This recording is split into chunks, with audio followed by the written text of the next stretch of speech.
Bien, bueno, entonces, sí, es un texto, es un artículo escrito por José María Arguedas en 1966, denominado Algunas observaciones sobre el niño indio actual y los principios que modelan su conducta. Este artículo me parecía y me parece importante leerlo ahora porque resume el principio de comunidad que atraviesa o va a atravesar la ponencia que presento esta tarde. Cuando yo tenía unos 7 años de edad, dice el maestro José María, encontré en el camino seco sobre un cerro una pequeñísima planta de maíz que había brotado por causa de alguna humedad pasajera o circunstancial. La planta estaba casi moribunda. Me arrodillé ante ella, le hablé un buen rato con gran ternura. Bajé toda la montaña, unos 4 kilómetros, y llevé agua en mi sombrero de fieltro desde el río. Llené el pequeño pozo que había construido alrededor de la planta y dancé un rato de alegría. Vi cómo el agua se hundía en la tierra y vivificaba a esa tiernísima planta. Me fui seguro de haber salvado a un amigo, de haber ganado la gratitud de las grandes montañas, del río y los arbustos secos que renacerían en febrero. Un pariente mío, en cuya casa habitaba, pero con cuyos indios de verdad vivía, se mofó de la hazaña cuando se la conté. Yo me quedé estupefacto y herido. Ese hombre que no parecía sentir respeto por la vida del maíz podría ser un demonio. Quien ofende al maíz despierta el resentimiento de la madre del maíz, o del trigo si de este se trata. Entonces, la madre se irá a otros pueblos lejanos y el maíz o el trigo no volverán a germinar en la tierra hasta que la ofensa sea reparada. Pues este es un cuento, un texto, un testimonio más bien del maestro José María Arguedas. Y bien puede ser un marco de referencia para comprender tanto la hondura de ser comunidad como la incomprensión que sufre desde afuera. Esta incomprensión tal vez se deba a que su vitalidad, la vitalidad de este testimonio radica en los sentimientos más que en el raciocinio, y el riesgo es que los afectos puedan ser calificados como sensiblerías originadas por la ignorancia, por los arcaísmos, y entonces sujetos de ser corregidos por la inteligencia. Uno de los puntos que al parecer está en cuestión en este tema de la pandemia, uno de los puntos que al parecer está en cuestión es si el virus es de origen natural o si es sintético. Es decir, si no es una creación de laboratorio. Es probable que nunca se sepa la verdad. De cualquier modo, ubicados en un contexto en el que las bacterias y los virus y los humanos existen y son parte de la naturaleza, la pregunta es si los virus son miembros de la comunidad, de esa comunidad a la que pertenece todo lo que existe. No estoy hablando entonces de una composición social jurídicamente establecida, ni de una forma de organización puramente humanoide. Hablo de una forma de percepción basada en los vínculos vitales con todo el entorno. Un sentido de filiación en el que montañas, ríos, humanos, animales, plantas, piedras, estrellas, vientos, almas, etcétera, comparten el mismo cordón umbilical y como tales interactúan y se complementan. En la generación del milenio pasado, sobre todo los que veníamos de comunidades rurales empobrecidas, si escuchábamos la palabra virus o bacteria, encendíamos las alarmas y dábamos un paso atrás, nos poníamos en guardia. Parece ser que si la generación actual escucha la misma palabra, Apenas se altera, pues solo está en riesgo su laptop. Y para eso está Kaspersky, Avast, Panda o McAfee, ¿no es cierto? En el campo, para graficar qué es un virus, ya que esta palabra no se usa y probablemente no se la conoce, en muchos lugares por lo menos, uno podría decir, por ejemplo, bueno, es un animalito, lo cual automáticamente convertiría al virus en alguien a quien apreciar y proteger. Es decir, estamos usando lógicas completamente diferentes. De cualquier manera, jamás se le ocurriría a alguien en el campo calificar a un virus como enemigo, como adverso. Al contrario, los mayores en el campo nos enseñan que no debemos tratar mal a las enfermedades ni a las adversidades, porque se sentirían ofendidas y nos demostrarían su enfado. Pongo un ejemplo ahora. Alguna vez de visita en la comunidad de mi comadre Donaida Guevara, me contó que hacía poco había tenido en su casa una plaga de ratas.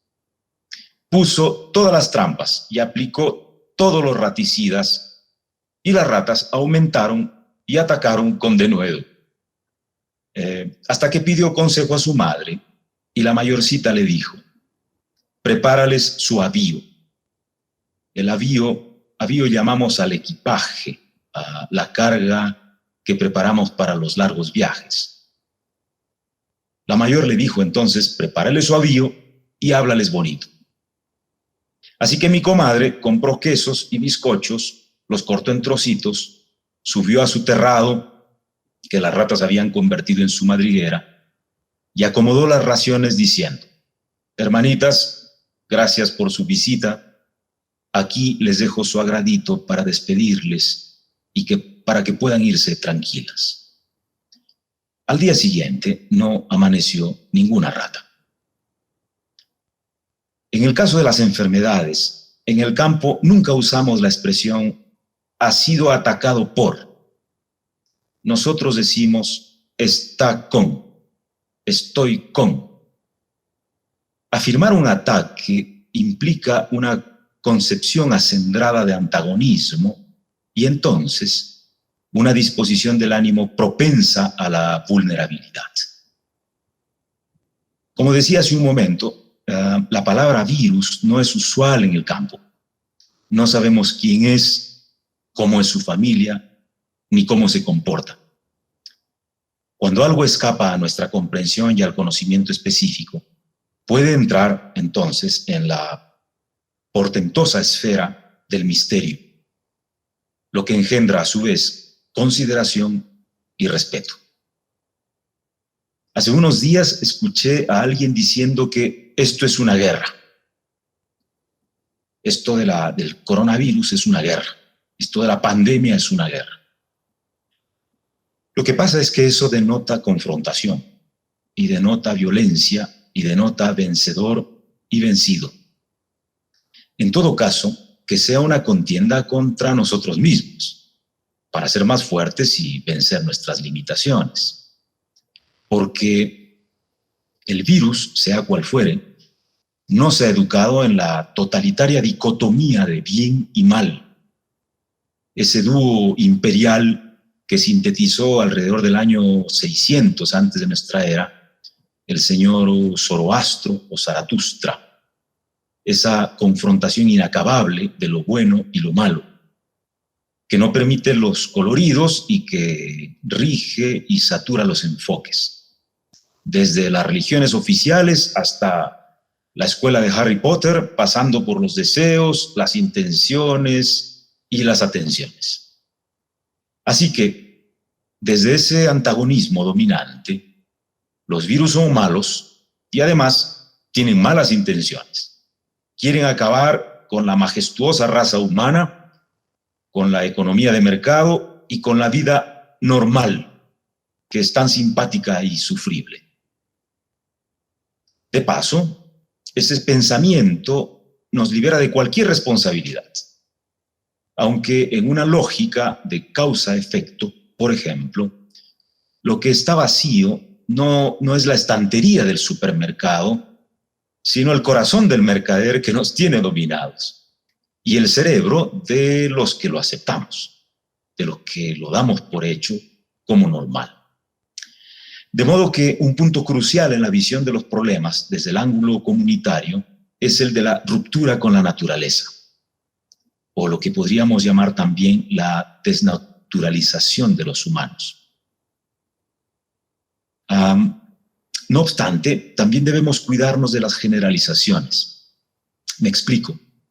Hace unos 2300 años, el filósofo Diógenes de Sinope acuñó aquella frase que dice: cuanto más conozco a los hombres, más quiero a mi perro. Diógenes fue hijo de un banquero llamado Isesias, a quien ayudaba acuñando monedas falsas, razón por la cual ambos fueron desterrados. No sé qué padecimientos atravesó Diógenes durante su vida, pero casi podría asegurarse que no conoció comunidades originarias que vivían armónicamente con su entorno social y natural. Porque el parentesco comunitario implica afinidades y comuniones, coherencias y consecuencias, euritmias y memorias, compadrazgos, comunicaciones, consonancias y camaraderías, enraizamientos y entronques, concordancias y correspondencias, idilios y caricias. De muchas formas, esa evolución criadora hizo posible la supervivencia de comunidades primordiales como la andina.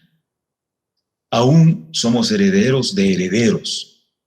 Lo que se conoce de los incas, por ejemplo, es solo una partecita de lo que ellos mismos heredaron. Esa comunidad de hace 600 años heredó a la vez más de 10.000 años de evolución cultural comunitaria, que implicó almacigarse con animales, plantas, piedras, estrellas, vientos y ánimos. Estas comunidades humanas no se limitaron a anidar los valles o las zonas de menor altura. Por lo contrario, se adaptaron espiritual y fisiológicamente a la vida por encima de los 5.000 metros de altitud, creando economías solventes sin necesidad de depredar la naturaleza. Eso como una referencia para el tema de comunidad. Ahora, respecto al otro eje, al eje de las pandemias, me temo que el sufijo demia, que viene de demos, que significa pueblo, tiene por composición un talante negativo. No hay una epidemia del alborozo, por ejemplo. No escuchamos que alguien diga: en tal país la felicidad es endémica. Y menos aún en la historia humana se sabe que haya existido una pandemia del amor. Voy a exceptuar, y no es que esté haciendo un favor, de esta connotación a la palabra academia, en la medida que su origen es el héroe ateniense Academo, al parecer, ¿no? Aquel que descubrió a Castor y Pollux, los gemelos de Zeus. Aunque tampoco debo decir que conozco que exista o haya existido una academia de la alegría, por ejemplo. Cuanto más seria se pone la academia, parece ser que tiene más prestigio, ¿no es cierto? El caso es que el sur del mundo sabe mucho y sabe de saber en carne propia lo que significa la intervención y presencia de las epidemias y de las pandemias. Se estima que en América Latina, antes de 1492, había una población de unos 70 millones de habitantes. Unos 140 años más tarde, solo quedaban poquito más de 3 millones. Nuestros abuelos murieron por las pestes desconocidas y por la fiebre del saqueo que aquejaba y sigue aquejando a los depredadores. Algunos investigadores han calculado que más del 95% de la población total de América murió en los primeros 130 años después de la feliz llegada de don Cristóbal Colón. Para el caso más puntual y cercano, los cálculos más moderados señalan que hasta 1532 la gran comunidad del Tahuantinsuyo tenía unos 15 millones de habitantes. Lo que es ahora el Perú debía tener poco más de 9 millones de habitantes. Para 1620, la población indígena llegaba apenas a unos 600.000. Es decir, en menos de 100 años se había exterminado a más de 14 millones de personas. Desde 1520, las enfermedades se fueron esparciendo por nuestras tierras. El Inca Huayna Cápac, el maestro que encabezaba entonces esa gran comunidad, falleció aparentemente por causa de la viruela.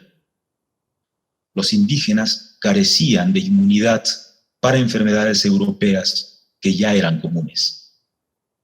La mortalidad se incrementó con las masacres, el trabajo forzado, el hambre y otro terrible mal que nadie menciona, la tristeza.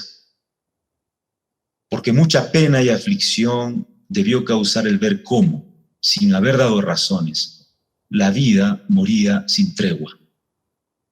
El impacto emocional que causó la invasión debió afectar terriblemente entonces el sistema inmunológico de la población andina. Como prueba, además de lo que podía considerarse un ataque biológico, está un testimonio de que además la historia oficial se resiste a aceptar. Un testimonio del conquistador Francisco de Chaves, quien formó parte de las llamadas huestes de Francisco Pizarro, de los que arribaron a Cajamarca el 15 de noviembre de 1532. Francisco de Chaves escribió al rey de España, en 1533, una carta para denunciar que Pizarro había ganado la batalla de Cajamarca envenenando con vino moscatel mezclado con rejalgar, que es el trisulfuro de arsénico, había envenenado al Estado Mayor del Inca, antes que empezara la masacre del 16 de noviembre.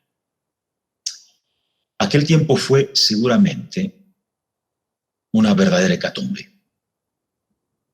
El historiador David Cook, autor de La catástrofe demográfica andina, señala que, leo para no perderme ni una palabra,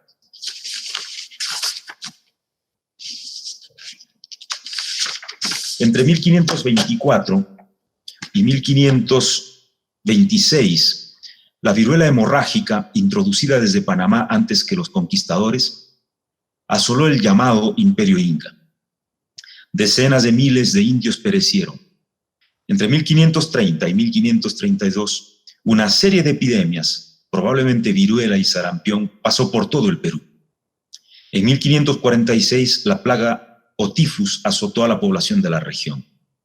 En 1558 y 1560, una epidemia de gripe tal vez coincidió con una recurrencia de la viruela hemorrágica. En el periodo 1585-1591, estuvo caracterizado por una serie de epidemias: viruela, sarampión, paperas, tifus y gripe. La mortandad fue elevada, sobre todo entre los niños. En 1606 hubo una recurrencia de viruela y sarampión, pero parece haber quedado confinada a áreas que se libraron en 1585 y 1591. Una epidemia de difteria azotó Cusco y Potosí en 1614. El sarampión retornó en 1618, especialmente en Lima. Ese mismo año también se registraron epidemias de viruela y sarampión en el área del lago Titicaca, y la historia continúa. Pero, además, como ha dicho alguien, los indios fueron el combustible del sistema productivo colonialista español. Aquí, la peste que más mató fue la codicia, la agresión permanente, la destrucción de los patrones tradicionales de parentesco, la imposición de un sistema basado en la explotación, el despojo y el desprecio. El cronista indio Felipe Guamán Poma de Ayala escribió alrededor del año 1600 su nueva Crónica y Buen Gobierno. Ahí dice que por estos agravios los indios empezaron a desear morir porque ya no querían compartir este infierno. Bueno, como saben, el año 91 tuvimos un nuevo azote con la presencia del cólera, un rebrote del cólera, y Cajamarca pasó la peor parte. Las razones fueron la extrema miseria de la región de Cajamarca. Pero en este recuento de las afecciones, estamos considerando mayormente lo que azotó a los seres humanos. Sin embargo, no se incluye, por lo general, el daño que venía sufriendo el ambiente. Las fundiciones demandaban fuego, el fuego demandaba leña, la leña demandaba bosques, los bosques demandaban vida y la muerte se fue extendiendo. La deforestación, la desertificación, la destrucción de los ecosistemas, la pérdida de especies y de la biodiversidad, no solo incrementó la agonía, sino que le abrió la puerta a nuevas enfermedades. Los patógenos fueron desadormecidos de su sueño equilibrado. Y así resulta que la plaga del consumo es mucho más agresiva que la de los virus, porque para consumir en alta gama hay que producir en alta escala. Y para producir a gran escala hay que atentar drásticamente contra la naturaleza. Y lo que es peor, por las puras. Me explico.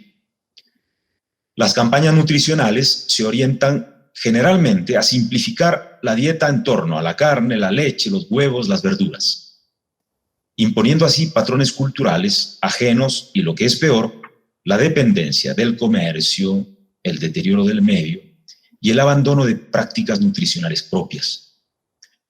Es muy poco, casi nada, lo que se hace por desarrollar los recursos que tenemos en las comunidades, lo que sabemos criar, cultivar, digerir y compartir. Un ejemplo puede ser lo que ocurre con la leche de vaca, el considerado alimento perfecto. Lo que pasa es que para que la sangre pueda absorberla necesitamos producir lactasa. Y no todas las comunidades humanas tenemos esta capacidad para la digestión.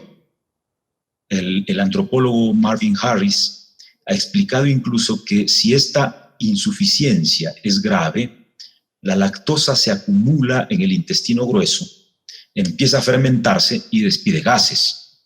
El intestino se llena e hincha con agua y la lactosa es evacuada en forma de, bueno, mejor no sigo explicando para no entrar en detalles inodóricos. El problema es que estos cambios culturales y ecológicos afectan la vida porque atentan contra la diversidad inherente a la naturaleza.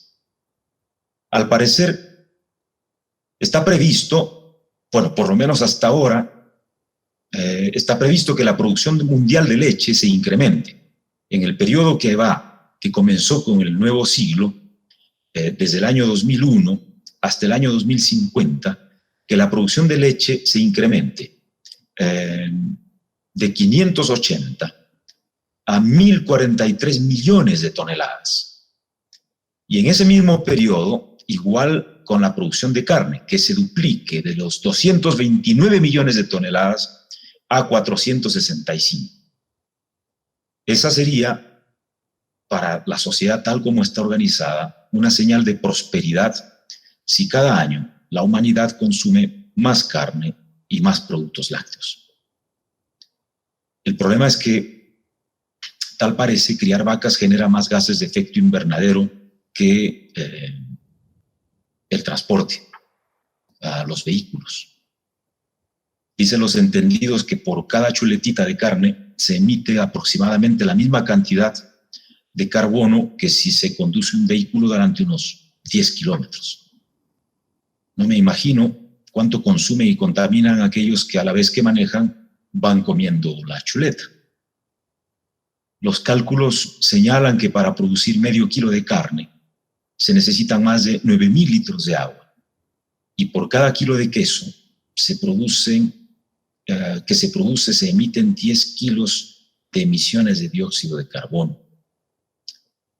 Y si alguien se precia de ser vegetariano, tal vez vale la pena mencionar que por cada kilo de espárragos se emiten 9 kilos de CO2, más que si fuera carne para chicharrones. Y para el cultivo de media hectárea de caña de azúcar se requieren unos 20.000 litros de agua. Es decir, la misma cantidad que necesitaría una familia campesina para abastecerse en casa durante unos 3 años. Así resulta que la salud no debería identificarse con la medicina ni con los hospitales, pues las enfermedades son fundamentalmente fenómenos ecológicos y culturales. Incluso hace ya unos 2.450 años, en la República, el filósofo Platón afirmaba que una ciudad con muchos hospitales es principalmente una ciudad mal gobernada.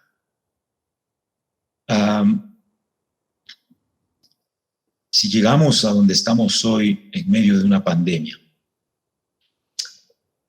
nunca hemos tenido bombardeos informativos y estadísticos por las muertes ocasionadas por las invasiones imperiales, por los accidentes de tráfico, por el consumo del tabaco con las toxinas y los conservantes, o por el hambre. Todavía no se inventan palabras o se usan como infrademia, o hipodemia, o retrodemia, o desdemia. ¿Cómo es que después de todo este recuento, después de todos los fatídicos vértigos que la injusticia causa, nuestros abuelos pudieron seguir viviendo? Hay por lo menos un par de fuentes fundamentalísimas que deberíamos tener en cuenta. Una es la concepción que manejamos del mundo y su realización en la producción y la protección de la biodiversidad. Y la otra es la organicidad y la cohesión social basada en el sentido comunitario. En una sociedad organizada sobre estructuras injustas que engendran pobrezas y multiplican miserias, el peor error probablemente es no mirar hacia adentro y a la vez dar por sentado que vivir tal como estamos viviendo es la vida. Solemos oír ese chisme de que hay un divorcio entre las cúpulas y las mayorías, que hay un divorcio entre el orden y la realidad, entre la historia oficial y la historia real. Pero sabemos que solo puede haber divorcio cuando ha habido matrimonio. Y aquí no ha habido ni siquiera coquetería a la distancia, ni una mirada seductora. A esta altura del partido, necesitaríamos de varias generaciones intensamente vividas con vida para remediar el desastre evolutivo que hemos engendrado, porque ya hemos llegado a los límites de las posibilidades terrenas. Es una vergüenza que las enfermedades que podían solucionarse incluso con un abrazo hayan dado lugar a una gigantesca industria farmacéutica ávida de moribundos. Ni siquiera se puede morir con dignidad y decoro por la obsesión de postergar la muerte, aunque se acorte la vida. Cuando se inició la cuarentena, aquí en el Perú, una de estas señoras que lideran programas televisivos de ferviente embrutecimiento colectivo, grabó un vídeo en el que decía: ay, Dios mío, a todo esto, gracias a Dios me hice la manicure porque no sé cuánto durará esto. Me hizo recordar a algo que ocurrió en Valencia, España, cuando entre 1609 y 1614, en medio del flagelo espeluznante de la Santa Inquisición, se expulsaron a unos 300.000 moros que eran casi esclavos. Después que fueron expulsados, dijo el arzobispo en Valencia, ¿y ahora quién va a fabricar nuestros zapatos? Así que parece que, aunque suene un poco medio trágico, parece ser que ha llegado el día de la rendición de cuentas y nuestros libros están en rojo. Aquí es cuando se queda sin fundamento esa especie de teoría normalizada que teníamos de la naturaleza, tanto humana como ambiental. Creíamos que el mundo era gobernable y no nos dimos cuenta que ni siquiera nosotros mismos nos podíamos gobernar, o peor aún, que éramos apenas tributarios y mandaderos de un orden al que decíamos oponernos. Me queda un minuto para el tiempo que tengo asignado. Pero una reflexión que he estado teniendo durante este tiempo es que nuestra salvación no estaría en la vacuna, estaría en la naturaleza, en la nuestra y en la que nos entorna. En realidad la prevención no debería ser solo lavarnos las manos, sino desinfectarnos el alma, restregarnos la mugre mental que nos asfixia y nos enceguece. Y todo este tiempo me he estado preguntando, bueno, no es de ahora, pero ¿por qué no hay laboratorios en los que se busque con urgencia una vacuna contra la codicia, o por lo menos unos buenos inhibidores del individualismo y el egoísmo, o, exagerando un poco, unas buenas lavativas cerebrales para paliar el consumismo, o por último, un simple jarabe contra la estupidez? Porque esto podría haberse evitado. Pero el concepto de éxito, el equívoco de que más era mejor, y no que menos podía ser incluso mejor, que en el concepto del éxito no estaba el ser comunitario ni el cuidar la tierra. Es decir, podíamos aspirar a tener un celular y gastar mucho de alta fidelidad para el sonido, para escuchar mejor nuestras canciones de moda y no aprender a cantar mejor o a tocar la carraquera. Ha llegado entonces el tiempo en el que podríamos comprender que hemos sido traicionados por nuestra propia inteligencia y nos toca volver a las raíces que nos habían hecho posibles. Bueno, paro ahí porque ya se me acabó el tiempo. Isabel, te dejo otra vez con la palabra para la coordinación del conversatorio. Muchas gracias, Alfredo. Estaba escribiendo pues por tus reflexiones, por traer la mirada histórica, ancestral de América Latina. Estaba poniendo en el chat un mensaje motivando a las personas para que puedan hacer sus preguntas o si quieren hacer algún tipo de comentario, pues que nos indiquen para habilitar el micrófono y que podamos permitir pues esa interacción con Alfredo. No sé si alguien en este momento tiene preguntas. En este momento tenemos 67 personas conectadas en el espacio de conversación. Bueno, dice saludos. Bueno, a todos los participantes en general, buenos días. ¿Consideras que esta pandemia por magnitud mediática podría cambiar la idea de virus y salubridad en las comunidades? Bueno, yo quisiera reservarme el derecho de la duda, porque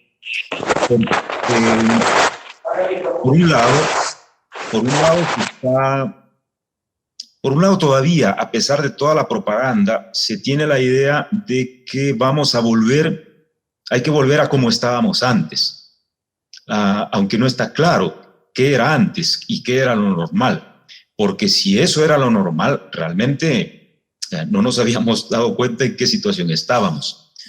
Desconfío mucho para empezar de la forma consumista a la vez como se maneja a través de los medios de comunicación. En todo caso, como dije hace un momento, el desafío es más grande de lo que pensamos.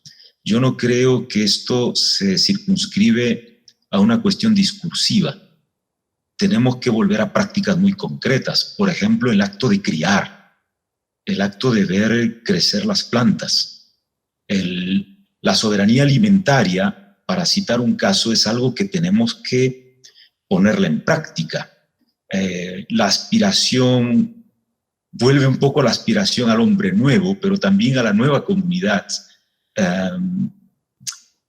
Y es curioso que todos se quejaban de lo mal que estábamos, pero ahora todos ruegan volver al estado en el que estábamos antes, ¿no es cierto? De manera que, no sé, quisiera creer que sí, pero tengo dudas que se circunscriba la solución a esta difusión mediática del problema en el que estamos, que además no va a pasar tan fácilmente tampoco, ¿no? Yo creo que toca mucho, aunque parezca muy discursiva, forjar una especie de soberanías alimentarias, no solo una soberanía alimentaria, de soberanías alimentarias que tengan que ser complementadas a la vez con una especie de soberanías alegrarias. Y la forja de la alegría, la forja de la satisfacción, de un éxito que no es predador, es una verdadera revolución, en realidad. Es una revolución en la que cada uno puede ser líder de su propia trinchera, pero con una causa común. De alguna manera, enfrentarnos al ser que fuimos, depredadores e indolentes, y forjar nuevamente esa fuerza criadora que despreciábamos de la naturaleza y que olvidábamos de los abuelos. Lo mediático va a tener un efecto, pero lo concreto, lo real, lo práctico está en esas unidades comunitarias, familiares, interpersonales, prácticas muy concretas que nos lleven a reparar de alguna manera lo que habíamos estado causando. Alfredo, tenemos otra pregunta en portugués. Intentaremos hacer una traducción adecuada. Dice, ¿cómo Alfredo ve el mundo de la pospandemia? Reflexionando sobre un concepto de minimalismo tecnológico en relación a las comunidades. ¿Esto significa hacer un retorno a la naturaleza? No solo a la naturaleza, sino a las filiaciones con la naturaleza. Pienso, lo que pasa es que nosotros hemos depositado casi todas nuestras fichas en favor de una ciencia que pensábamos todopoderosa y solucionadora de cualquier entuerto. Es decir, podíamos pegarnos la gran borrachera del siglo porque después tomábamos una pastilla o lo que fuere y arreglábamos el tema hepático. Y si después colapsaba el hígado, también podíamos encontrar de repente un trasplante. Y no pensamos en la necesidad de conversar con ese hígado nuestro, agradecerle por el trabajo que estaba haciendo con nosotros mismos. Es decir, estar saludables para no llegar a ese extremo. Resulta que habíamos depositado todas nuestras posibilidades en manos que no eran las nuestras. Y eso significa que habíamos renunciado a mirar hacia las fuentes que siempre nos demostraron que había formas reales de sobrevivencia armónica con la tierra, que son las propias comunidades indígenas. Es decir, ahí estaba la reserva moral, siempre, ahí estaba la reserva tecnológica, para decirlo de un modo, ahí estaba la reserva universal de la sapiencia a la que debíamos acudir. Resulta que los que teníamos por arcaicos y atrasados eran realmente los que estaban más avanzados. Y no se trata entonces de inventar la pólvora. Este es un tema en el que prima mucho, como siempre, prima mucho la humildad. Reconocer que la inteligencia nos jugó una mala pasada y que todos los discursos, los grandes discursos, no fueron suficientes, que todas las máquinas que se han inventado no nos van a solucionar una situación que estaba dentro de nosotros mismos. Es probable que se invente una vacuna pronto y de repente se soluciona el tema clínico, pero eso no significa que habríamos aprendido ni mental ni fisiológicamente a fortalecer nuestro sistema inmunológico, que de eso se trataba en el fondo. Pero los patógenos van a seguir activándose, los procesos de zoonosis van a seguir dándose si se sigue depredando tanto la naturaleza, por el amor de Dios. Eso va a seguir avanzando y no habrá tecnología en el mundo, no habrá sistema artificioso en el mundo que pueda salvarnos de esa desgracia. Bueno, creo que hay como unas tres preguntas que pueden constituirse en un bloque. Giselle Giraldo pregunta: ¿qué iniciativas se han impulsado en las comunidades rurales de Cajamarca para hacerle frente a la situación, más allá de las lógicas occidentales, consumistas y capitalistas? Una participante de Unirrío, no registra su nombre, nos pregunta, está articulada la pregunta anterior, si de lo que se trata es de un retorno de un nuevo sujeto. Y otro está preguntando cómo regresar la mirada a la naturaleza en un mundo tan mercantil y gobernado por la globalización y el consumismo. Y aprovechan para felicitarte y dejarte un saludo. Muchas gracias. Muchas gracias. Mira, en estos momentos, en el propio campo, por lo menos en las comunidades de Cajamarca, quienes han asumido el control de la seguridad ya son las rondas campesinas. Las rondas campesinas, para quienes no las conocen, es una organización natural de las comunidades, principalmente en Cajamarca, que se fundaron hace poco más de 40 años y que no solamente se encargaron de proteger, resguardar el territorio de las comunidades, sobre todo a partir del abigeato, sino que además se empezó a aplicar la justicia campesina. De manera que un juicio, una demanda, un problema por tierras que podía demorar una eternidad en el sistema judicial oficioso, alcanzaba a solucionarse en 15 minutos en el actuar de las propias comunidades. Estas rondas, esta organización campesina, que se llama rondas porque en grupos organizados rondan por las noches o por el día, o son convocados para solucionar los problemas. Esta organización campesina es la que ahora ha tomado las riendas de la seguridad en las comunidades. Las que no dejan, por ejemplo, ni salir ni entrar a nadie que no que haga correr el riesgo de contagiar a las comunidades. Ese es un procedimiento que viene desde hace mucho tiempo y que está retomándose con más fuerza en esta coyuntura particular. El otro tema es el de los cultivos. Yo le contaba a Jaime ayer, cuando preparábamos un poco para ver si todo esto estaba cuadrado para este conversatorio, le contaba que en estos momentos las comunidades, los compañeros que me llaman de las comunidades, están muy preocupados de cómo nos está yendo en la ciudad, porque en las ciudades, en efecto, no se sabe producir. Somos extremadamente dependientes, no sabemos cultivar, hemos perdido la capacidad de aprovechar cualquier espacio para tener nuestras propias plantitas, para autoabastecernos, para poner en práctica esta soberanía de la alimentación. Y en las comunidades se está cultivando permanentemente, de manera que esta medida del autoabastecimiento, del autosostenimiento, de no caer además en manos de los intermediarios que denigran el valor real de los productos campesinos, es algo que ahora está fortaleciéndose en las comunidades. Yo no sé si hay una fórmula para regresar. No sé si regresar incluso es la palabra correcta.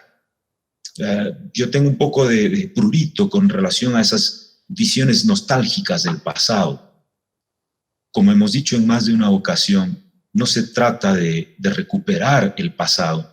En el fondo se trata de recuperar el futuro. no como una mirada hacia adelante, porque ese adelante también es una ficción, sino como una mirada que implique retomar aquello que seguramente ya tenemos dentro. Ahora, en efecto, el desafío mayor es cómo se lleva a cabo esto en este contexto globalizado, en el que no obstante están demostrándose las unidades pequeñas, están demostrando la enorme capacidad de supervivencia, las lecciones de lo que podría hacerse. Pero no sé si se trata de regresar, sino de potenciar, de redescubrir, de volver a mirar aquello que habíamos venido ignorando. Quizá ese es el camino. Y eso probablemente va a cortar, va a reducir la brecha que venía siendo cada vez más grande entre el campo y la ciudad, entre los que no habían ido a la escuela y los que se profesionalizaron. Tal vez ese es la vía, tal vez ese es el camino.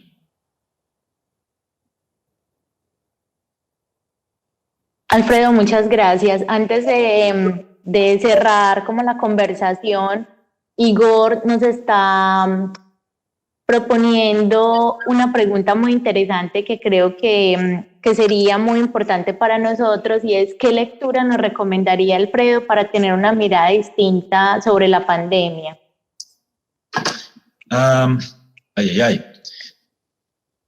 Bueno, en la medida de lo posible habría que leer algo que nos anime un poco más, ¿no es cierto? Hay un libro realmente de los años 70, finales de los 60 o 70, parece muy quedado atrás, pero me parece casi un libro no solamente crítico, es muy anticipado para su tiempo respecto a lo que ocurre aquí. Pienso que este libro, que se llama El idiota espabilado, sería una buena lectura. No sé si se lo puede conseguir, no sé si está en internet, ahora que hay tanto esto. Sería una buena lectura. Skorer es el autor. Tengo un texto por aquí que me parecía genial, lo había copiado y a ver si lo encuentro rapidito, y que podía sernos de utilidad.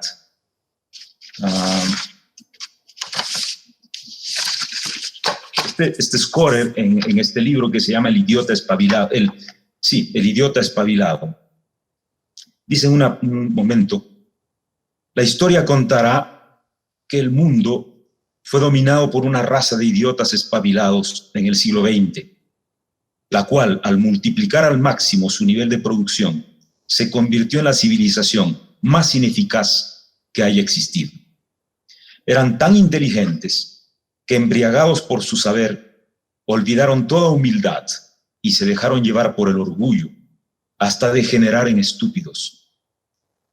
Cada nuevo descubrimiento se empleaba para posponer la rendición de cuentas a la que inevitablemente habría de someterse el nómada mineral, aumentando así la deuda final. Y el otro libro que me estuvo marcando mucho en este tiempo han sido toda la colección prácticamente de este poeta universal extraordinario de aquí, de Santiago de Chuco, al sur de Cajamarca, César Vallejo. Quiero rapidito nomás, Isabel, leer algo de él. César Vallejo, extraordinario, eso se puede encontrar por internet más o menos fácilmente. Murió un día como hoy, ¿sabes? Un día como hoy, 15 de abril de 1938, muere César Vallejo. Casi había anticipado su muerte.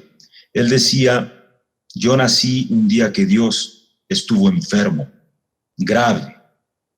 Y alguna vez escribió una carta en la que decía a un amigo suyo: Dios sabe hasta qué bordes espeluznantes me he asomado, colmado de miedo, temeroso de que todo se vaya a morir a fondo para que mi pobre ánima viva. Y César Vallejo, acá te recomiendo definitivamente leer todos sus libros, en uno de los últimos poemas que escribió, que se llama Los 9 monstruos. Este texto pienso que en este momento podría convertirse en una bandera para nosotros. Un fragmento pequeño de Los 9 monstruos dice: y desgraciadamente el dolor crece en el mundo a cada rato. Crece a 30 minutos por segundo, paso a paso. Y la naturaleza del dolor es el dolor 2 veces. Y la condición del martirio, carnívora, voraz, es el dolor 2 veces. Jamás, hombres humanos, hubo tanto dolor en el pecho, en la solapa, en la cartera, en el vaso, en la carnicería, en la aritmética. Jamás, señor ministro de Salud, fue la salud más mortal. Señor ministro de Salud, ¿qué hacer? Desgraciadamente, hombres humanos, hay, hermanos, muchísimo que hacer. Recomiendo leer a Vallejo. Gracias, Alfredo, por esta síntesis literaria, esta recomendación. Todavía nos queda una pregunta más. No sé si contarías con algo de tiempo para responderla o si cerramos ya nuestra conversación. No, con mucho gusto, sí. Claro. Mira, María Elisa Ramírez nos está preguntando si podríamos decir que existe la urgente necesidad de preservar la salud y la vida a cambio de actitudes individualistas y la mejora de vínculos entre nosotros y la naturaleza. No comprendí bien la pregunta, Isabel. Sí, está diciendo que si lo más urgente es preservar la salud, a cambio de, podríamos decir que existe la urgente necesidad para preservar la salud y la vida, el cambio de actitudes individualistas, y la mejora de vínculos entre nosotros y la naturaleza.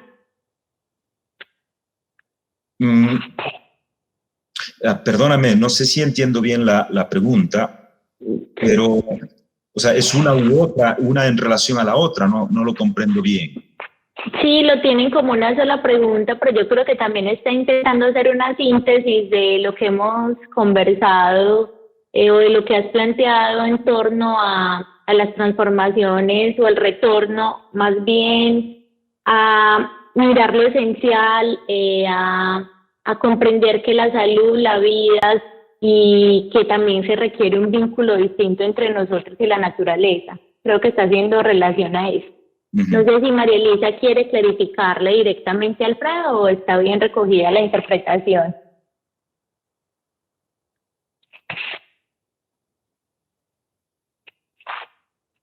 Bueno, no sé si... Intento responder, sí. Isabel. Sí, claro, Alfredo.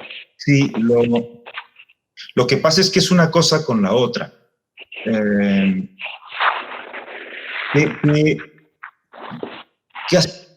¿A qué aspiramos en nuestra vida?